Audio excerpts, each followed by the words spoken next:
আসসালামু আলাইকুম ওয়া রাহমাতুল্লাহ। মুমিন মুসলমানের প্রতিদিনের কাজই হলো আমল ইবাদত করা, আল্লাহ তাআলাকে সন্তুষ্ট করা, অগণিত সওয়াব অর্জন করা, যেন পরবর্তীতে সে আল্লাহ তাআলার দয়া ও রহমতে জান্নাতের ভাগীদার হতে পারে। তাই প্রিয় দর্শক, আজকের ভিডিওতে আমি আপনাদেরকে জানাবো একজন মুমিন মুসলমানের প্রতিদিন সকাল থেকে সন্ধ্যা পর্যন্ত যে আমলগুলো করা যায় সেই সম্পর্কে, আমলের নিয়ম কানুন এবং কোন আমলের ফজিলত কি সেই সম্পর্কে আজকের ভিডিওতে আমি আপনাদেরকে জানিয়ে দিব ইনশাআল্লাহ। আমি বিশ্বাস করি যে ব্যক্তি চায় তার আমল নামায় অধিক পরিমাণে সওয়াব লেখা হোক এবং যে ব্যক্তি চায় আমল করে নবীজির সুপারিশ এবং আল্লাহ তাআলার দয়া ও রহমত পেয়ে জান্নাতে প্রবেশ করতে, সে আজকের ভিডিওটি সম্পূর্ণ দেখবে এবং এইখান থেকে এই আমলগুলো শিখে পরবর্তীতে সে আমলগুলো করে সওয়াব অর্জন করে নিবে ইনশাআল্লাহ। তাই প্রিয় দর্শক, আপনাদের কাছে আমার একটি অনুরোধ হলো ধৈর্য ধরে ভিডিওটি সম্পূর্ণ দেখুন।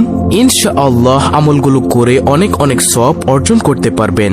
তাহলে চলুন শুরু করা যাক। প্রিয় দর্শক, আজকের ভিডিওতে যে আমলগুলোর কথা আমি আপনাদেরকে বলবো সেগুলো হচ্ছে আল্লাহর ফরজ বিধান পালন ব্যতীত আপনি যে আমলগুলো করবেন, যেমন আল্লাহর ফরজ বিধান নামাজ, রোজা, হজ, যাকাত, এছাড়াও আরো অন্যান্য আমলগুলো তো আছেই, সেগুলো তো আপনি করবেনই, তারপরও আপনি সওয়াব অর্জন করার জন্য এই আমলগুলো করবেন। এগুলো নিয়ম মাফিক কোনো হাদিসের কথা নয় যে এভাবেই করতে হবে সিরিয়াল বাই সিরিয়াল, আপনি আমলগুলো আগে পরে করলেও হবে। দর্শক, সকাল থেকে সন্ধ্যা পর্যন্ত করা যায় এমন বাছাইকৃত অধিক ফজিলতকৃত কয়েকটি আমলের মধ্যে নম্বর 1, সাইয়্যিদুল ইস্তেগফার পাঠ করা।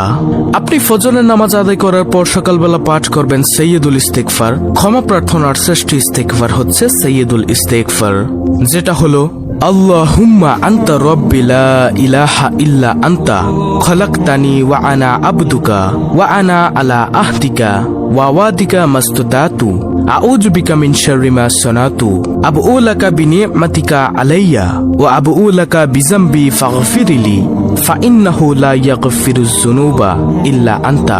এটি হলো সাইয়্যিদুল ইস্তেগফার। দর্শক, সাইয়্যিদুল ইস্তেগফারের সবচেয়ে বড় ফজিলত সেটা হলো রাসূলুল্লাহ সাল্লাল্লাহু আলাইহি ওয়াসাল্লাম বলেন, যে ব্যক্তি দৃঢ় বিশ্বাসের সঙ্গে এ দোয়া অর্থাৎ সাইয়্যিদুল ইস্তেগফার পাঠ করবে, দিনে পাঠ করে রাতে মারা গেলে কিংবা রাতে পাঠ করে দিনে মারা গেলে সে ব্যক্তি জান্নাতি হবে। সুবহানাল্লাহ। এছাড়াও প্রিয় দর্শক, সাইয়্যিদুল ইস্তেগফারের রয়েছে অসংখ্য ফজিলত যা এক ভিডিওতে বলে শেষ করা যাবে না।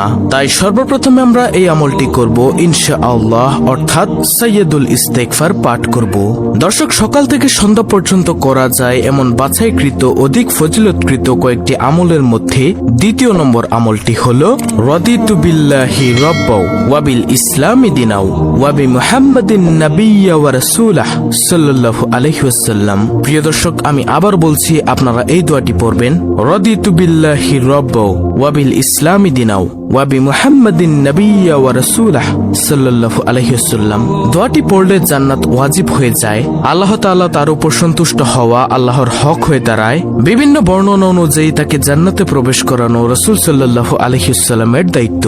আবু সাঈদ খুদরি রাদিয়াল্লাহু তাআলা আনহু থেকে বর্ণিত আছে, রাসূল সাল্লাল্লাহু আলাইহি ওয়াসাল্লাম বলেছেন, যে ব্যক্তি নিম্নোক্ত দোয়া বলবে তার জন্য জান্নাত ওয়াজিব হয়ে যায়। দলিল দেওয়া আছে।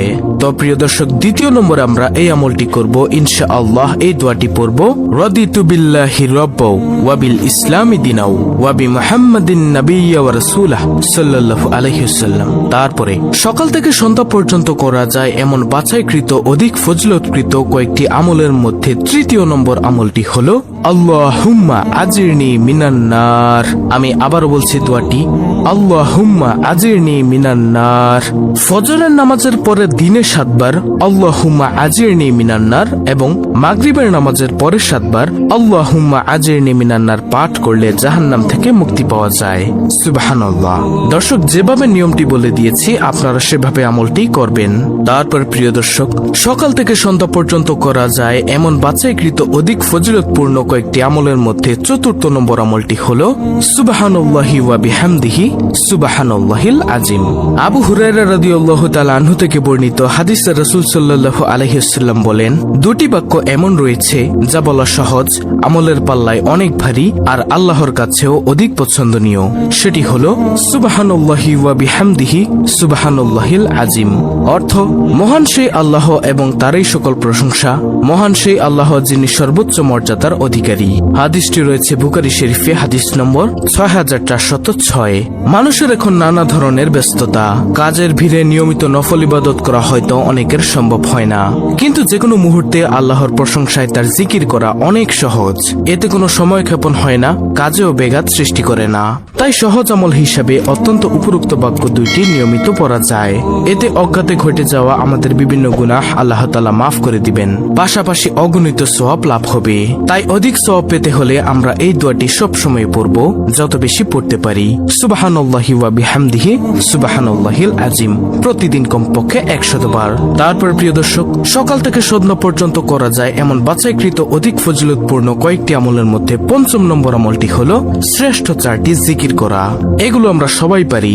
সুবহানাল্লাহ, আলহামদুলিল্লাহ, লা ইলাহা ইল্লাল্লাহ, আল্লাহু আকবার।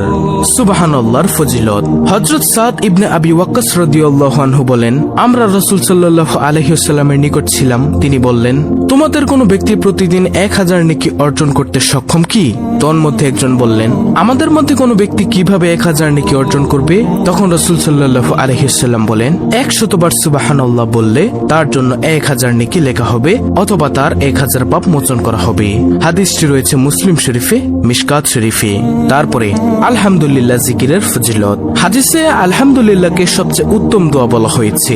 মহানবী সাল্লাল্লাহু আলাইহি ওয়াসাল্লাম বলেছেন, সর্বোত্তম ফজিলতপূর্ণ বাক্য হলো লা ইলাহা ইল্লাল্লাহ এবং সর্বোত্তম দোয়া হলো আলহামদুলিল্লাহ। তিরমিজি শরীফের হাদিস। মহানবী সাল্লাল্লাহু আলাইহি ওয়াসাল্লাম আরো বলেছেন, আলহামদুলিল্লাহ আমলের পাল্লা পূর্ণ করে দেয়, আর সুবহানাল্লাহ ও আলহামদুলিল্লাহ শব্দ দুটি আসমান ও জমিনের খালি জায়গা পূর্ণ করে দেয়। মুসলিম শরীফের হাদিস। হযরত মুয়াজ রাদিয়াল্লাহু আনহু থেকে বর্ণিত, রাসূল সাল্লাল্লাহু আলাইহি ওয়াসাল্লাম বলেছেন, যে ব্যক্তি খালিস অন্তরে একনিষ্ঠতার সঙ্গে লা ইলাহা ইল্লাল্লাহ বলবে, সে জান্নাতে প্রবেশ করবে। আবু হুরায়রা রাদিয়াল্লাহু তাআলা আনহু থেকে বর্ণিত, আল্লাহর রাসূল সাল্লাল্লাহু আলাইহি ওয়াসাল্লাম বলেছেন, সুবহানাল্লাহ, আলহামদুলিল্লাহ, লা ইলাহা ইল্লাল্লাহ, আল্লাহু আকবার বলা আমার কাছে জগতের সবকিছুর চেয়ে প্রিয়। সহিহ মুসলিম শরীফের হাদিস। তারপরে প্রিয় দর্শক, সকাল থেকে সন্ধ্যা পর্যন্ত করা যায় এমন বাছাইকৃত অধিক ফজিলতপূর্ণ কয়েকটি আমলের মধ্যে 6ষ্ঠ নম্বর আমলটি হলো ইস্তেগফার পাঠ করা। আপনি সারাদিন আস্তে আস্তে কাজের ফাঁকে ফাঁকে পড়ুন আস্তাগফিরুল্লাহ, আস্তাগফিরুল্লাহ, আস্তাগফিরুল্লাহ। এতেও কিন্তু আপনার গুনাহ মাফ হয়ে যাবে। এর মাধ্যমে আপনি আল্লাহকে বলছেন, হে আল্লাহ, আপনি আমাকে ক্ষমা করুন। আল্লাহ তাআলার কাছে ক্ষমা চাইলে আল্লাহ তাআলা অবশ্যই তার বান্দাকে মাফ করে দেন। তাই আমরা সব সময় ইস্তেগফার পাঠ করব ইনশাআল্লাহ। তারপরে সকাল থেকে সন্ধ্যা পর্যন্ত করা যায় এমন বাছাইকৃত অধিক ফজিলতপূর্ণ কয়েকটি আমলের মধ্যে সর্বশেষ 7ম নম্বর আমলটি হলো দুরূদ পাঠ করা। নবীজি সাল্লাল্লাহু আলাইহি ওয়াসাল্লামের উপর দুরূদ পাঠ করা। একবার যে ব্যক্তি দুরূদ পাঠ করবে তার উপর 10টি রহমত নাজিল হবে, তার আমলনামায় 10টি নেকি যোগ হবে এবং 10টি গুনাহ মাফ হবে। তার মর্যাদা আল্লাহ তাআলার দরবারে 10 গুণ বৃদ্ধি পাবে। সুবহানাল্লাহ, আল্লাহু আকবার। এটা হলো প্রিয় দর্শক একবার দুরূদ শরীফ পাঠ করার ফজিলত। আর আপনি যদি সারা দিন রাত, বিশেষ করে শুক্রবার দিনে, জুম্মার দিনে দুরূদ পাঠ করতে পারেন, তাহলে তো সওয়াবের অসংখ্য ভান্ডার আপনি পাবেন। প্রিয় দর্শক, এছাড়াও অনেক অনেক আমল রয়েছে যা সারা দিন করা যায়। আমি সংক্ষেপে কয়েকটি ফজিলতপূর্ণ আমলের কথা বলে দিয়েছি। আপনারা এই আমলগুলো করবেন এবং আপনারা যা জানেন সেই আমলগুলোও করবেন, ইনশাআল্লাহ অনেক অনেক সওয়াবের ভাগীদার হতে পারবেন। তো প্রিয় দর্শক, এই ছিল আমাদের আজকের ভিডিও, অত্যন্ত গুরুত্বপূর্ণ একটি ভিডিও। ভিডিওটি ভালো লাগলে অবশ্যই চ্যানেলটিকে সাবস্ক্রাইব করে পাশে থাকা বেল বাটন অল বাজিয়ে দিবেন। ভিডিওটিতে একটি লাইক দিবেন এবং কমেন্টে আমিন লিখবেন এবং অন্য মুসলিম ভাই বোনদের কাছে ভিডিওটি শেয়ার করে দিবেন, যেন তারাও দেখে শিখে এই আমলগুলো করতে পারে। আল্লাহ রাব্বুল আলামিন আমাদের সকলকে প্রতিনিয়ত উক্ত আমলগুলো করার তৌফিক দান করুন। আমিন।